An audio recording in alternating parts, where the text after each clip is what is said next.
নির্বাচনে নারীদের নিরাপত্তা ও অংশগ্রহণ নিশ্চিতের আহ্বান জাতিসংঘের। ত্রয়োদশ জাতীয় সংসদ নির্বাচনে নারীদের নিরাপদ, অন্তর্ভুক্তিমূলক ও অর্থপূর্ণ অংশগ্রহণ নিশ্চিত করার আহ্বান জানিয়েছে জাতিসংঘ।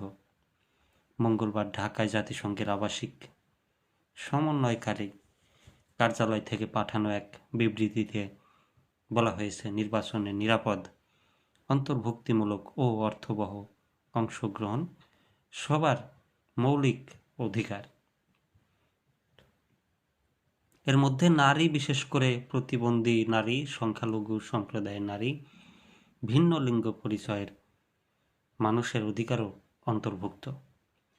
নির্বাচনের সময় সাইবার বুলিং, ডিপ ফেক, পরিকল্পিত হয়রানি, ছবি বিকৃত করে অপব্যবহার, এআই দিয়ে যৌন ইঙ্গিতপূর্ণ কন্টেন্ট প্রকাশ করে নারী ভোটার ও প্রার্থীদের হেনস্থা করা নিয়ে রাজনৈতিক নেতাকর্মী, সাংবাদিক, মানবাধিকার কর্মী, অর্থ, বিভিন্ন নারী সংগঠন ও নাগরিক সমাজ যেভাবে উদ্বেগ প্রকাশ করেছে, জাতিসংঘ সে বিষয়ে সচেতন বলেও উল্লেখ করা হয়েছে সংবাদ বিজ্ঞপ্তিতে।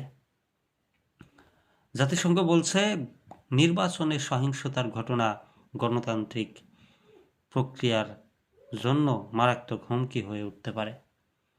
নারীদের বিরুদ্ধে কোনো ধরনের বৈষম্য বা সহিংসতামূলক ঘটনা যাতে না ঘটে এবং ভোটের পরিবেশ শান্তিপূর্ণ রাখতে সবাই যেন দায়িত্বশীল থাকে, সে বিষয়েও অংশীদারদের প্রতি আহ্বান জানিয়েছে জাতিসংঘ।